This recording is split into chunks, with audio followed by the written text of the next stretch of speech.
Okay guys, this is a CB500X in all its glory. So I'm here to test this beast. Uses a standard key. Alright, let's get on from this side because this seems to be like a tall bike. Okay. Start her up. I'm 173 centimeters tall, around 5'9". I do not flat foot on this bike on both feet, but on one foot no problem. The handlebar is a bit higher than the bikes I usually ride.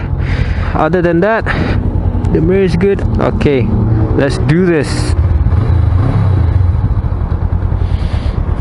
Previously I used to own a CB500R, which I had for 4 years, and it was a wonderful little bike. And where am I going? What is this road, man? Dodgy ass area. Anyways, trying to get out of this place. That 500R, I need to refresh my memory on how it feels to ride.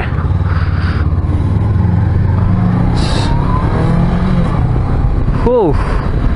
The ergonomics of this bike feels a lot more upright compared to the 500R, if my memory serves me right.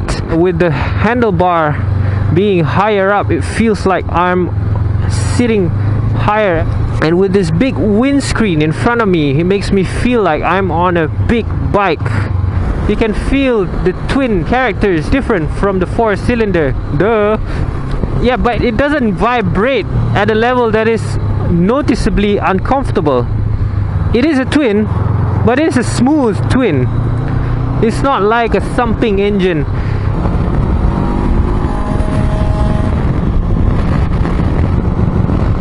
Oh, what is that sound? There's a lot of wind noise from the windscreen.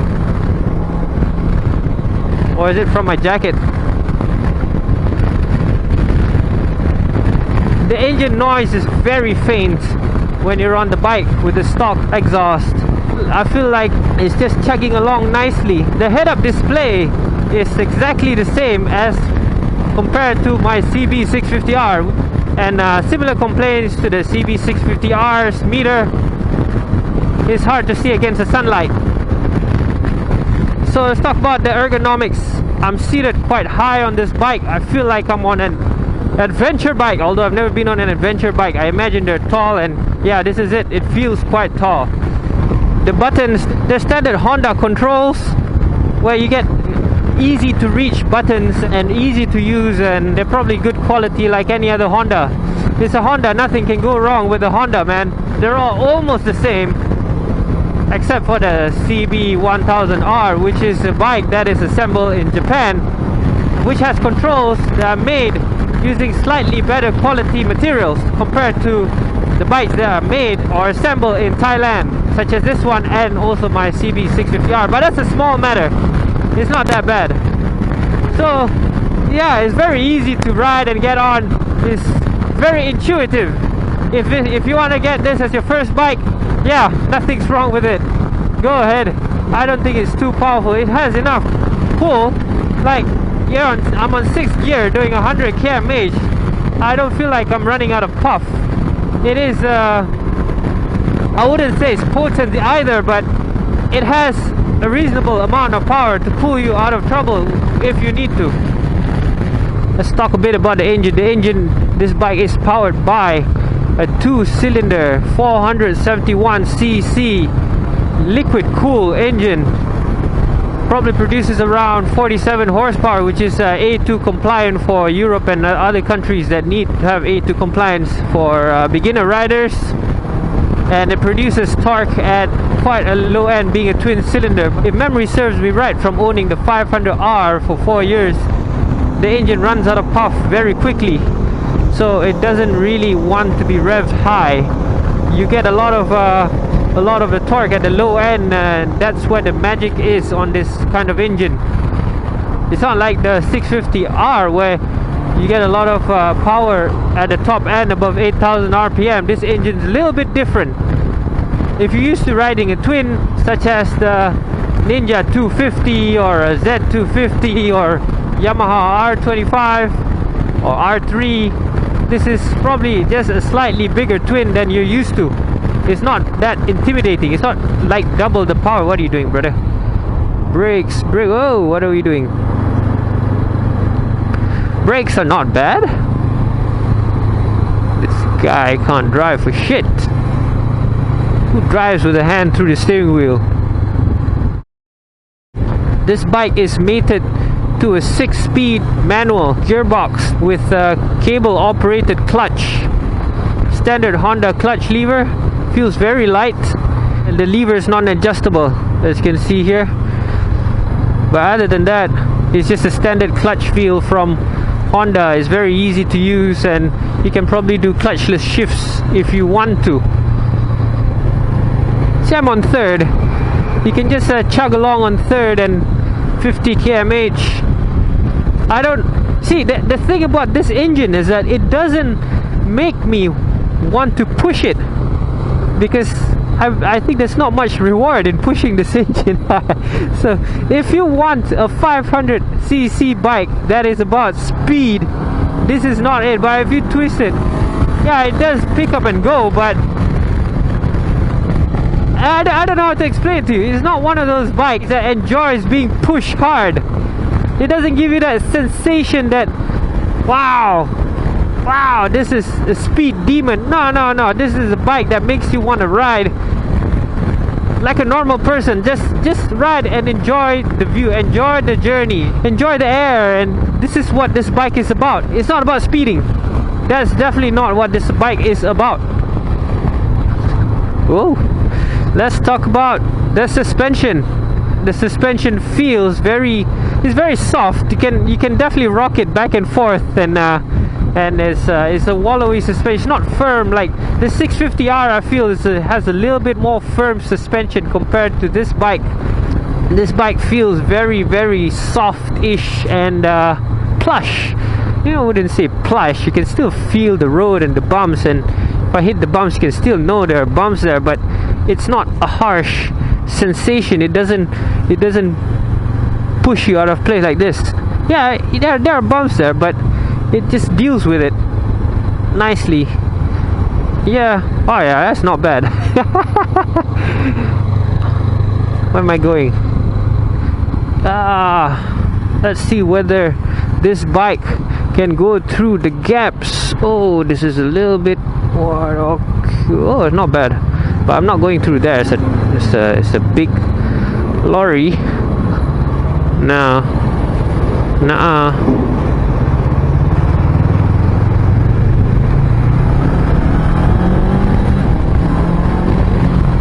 Has pull.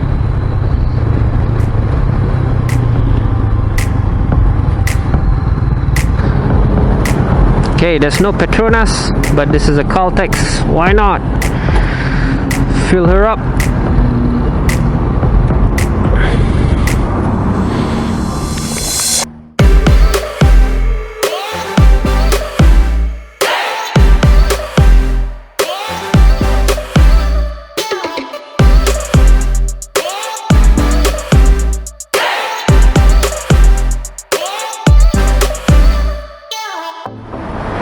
So guys, here we are with the Honda CB500X. It's housing a 19-inch front wheel, 17-inch rear wheel. As you can see, there's a windscreen here, and I believe it is not adjustable. I don't know, is it adjustable? I don't think it is. Seems pretty fixed. That's not a big deal because you can buy different types of windscreens to your liking. You can see it's powered by 471cc parallel twin liquid cooled engine that is producing around 47 horsepower. It probably needs a radiator grill. There's some bend over there.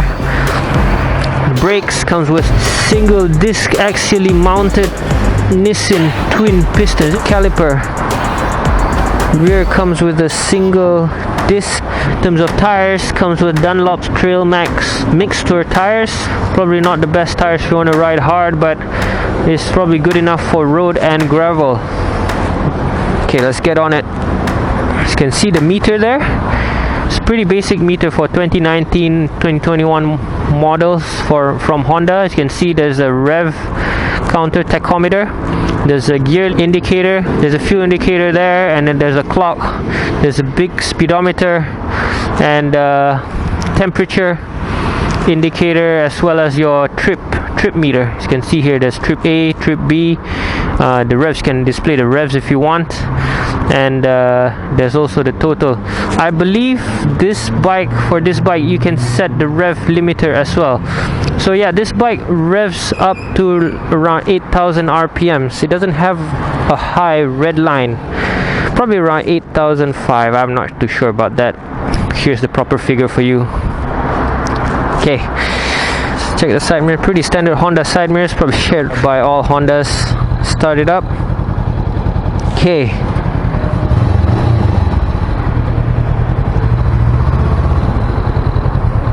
Let's listen to that roar.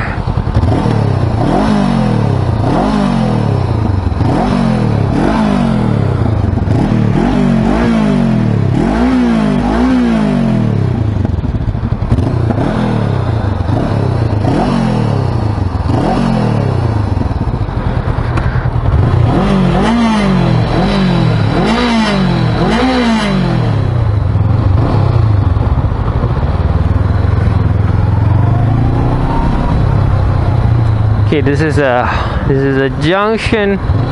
See whether I can pull out of it.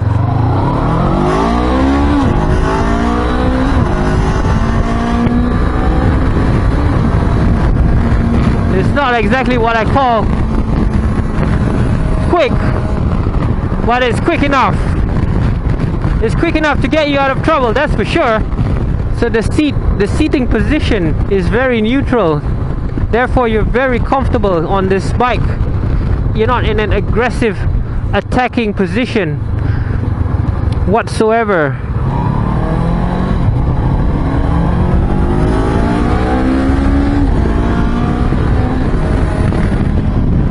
See? It does have enough push. The power is decent. It's not that I'm not going to complain about the power. The brake feel is, of course, like my other videos, I complain about bikes that come with rubber hoses.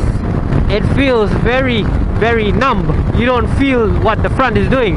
And what this bike does is, if you press the brakes a little bit harder, then it will dive more than compared to my 650. You can see here, okay, I must check whether there's no car behind me. Whoa, see? The dive.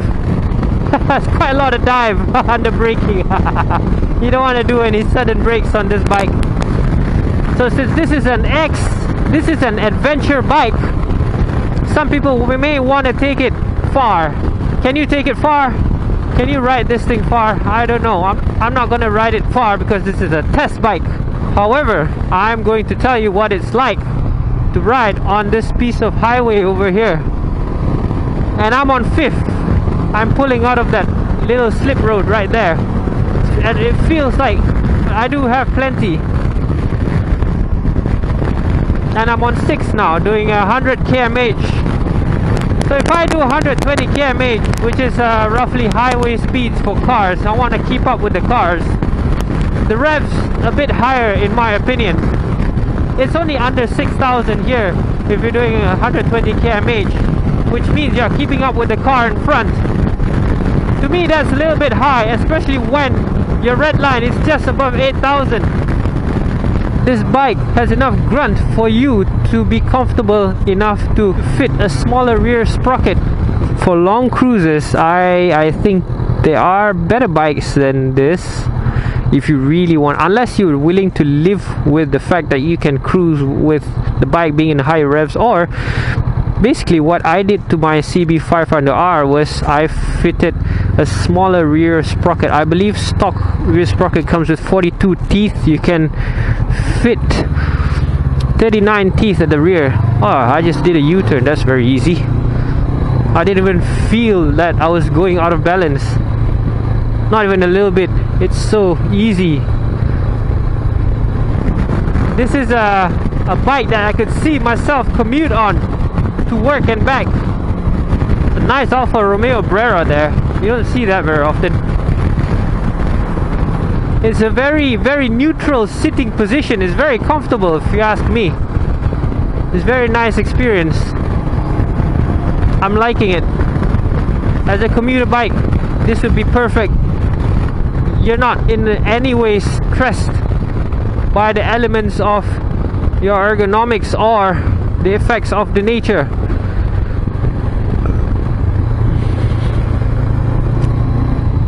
Alright, where am I? I have no idea where this is. Oh, we're here. Okay, I get it. I want to make a U-turn then.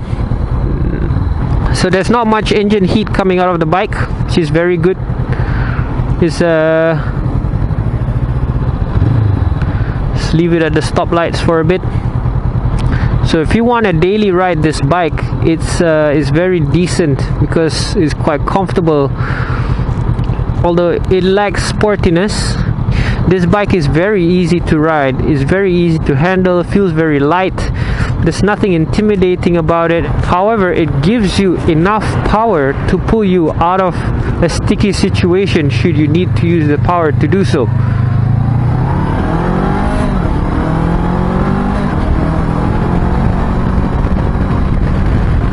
It accelerates fine, fast enough for most things that you need to do on a daily ride. And actually, this windscreen is very useful in protecting you from the elements. So I believe that this is a very well built bike that you can ride every day. But for long distances, like long cruises, you could. The revs are a bit high though. It's not that much of an issue if you're okay with it. But it's just that I prefer my cruising revs to be a bit lower so that the bike glides a little bit more. You don't get much engine braking from trying to stress the bike down. It's not a sporty bike, guys. If you want a sporty bike, go get yourself something else. Look elsewhere. If you want to do some speed, look elsewhere. The top speed for this bike is probably around 180 km/h. My CB500R, I found out the top speed was limited 187 km/h, which at that speed it was not a happy bike. It didn't want to live at that end of the spectrum. So it was not a bike that wanted to hit top speeds.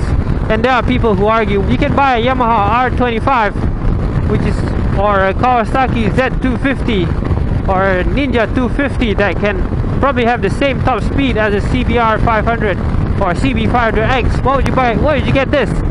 And why is this bike so slow? Well, this is not what this bike is about. This bike is a commuter. It gives you a feeling that you're on a bigger motor, and it has torque. Torque is something that people rarely talk about, and to me that is more important than horsepower. In this case, this bike gives you that feeling of riding on a big bike. You're not on a small scooter or anything.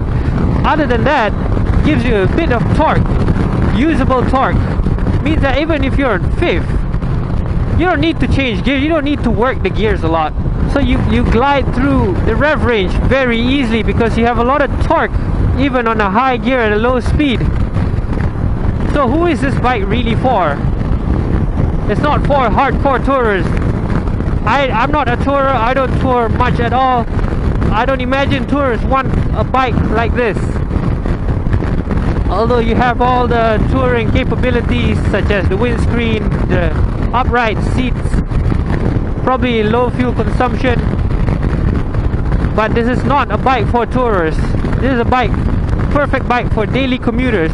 This is probably one of the perfect commuters you can buy nowadays. For a returning rider who wants a bike that is not expensive to own, has a pretty decent price tag, definitely in bike terms, low maintenance cost, this is the bike for you.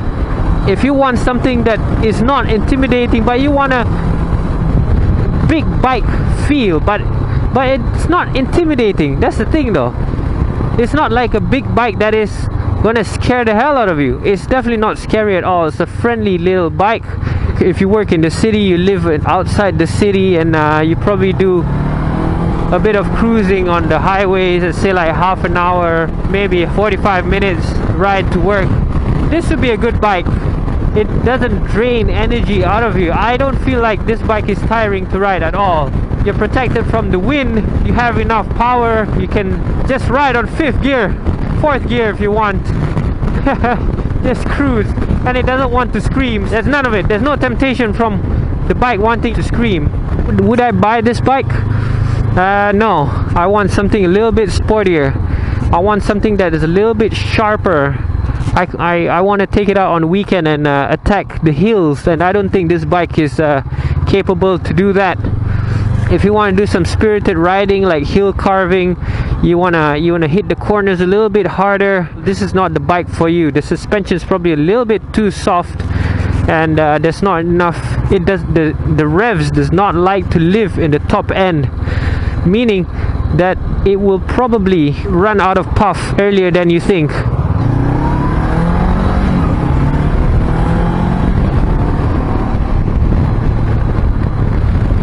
Okay guys, that's it for my review of the CB500X. I'm going to return this bike to the dealer, and shout out for Mr. Farhan for letting me test this bike.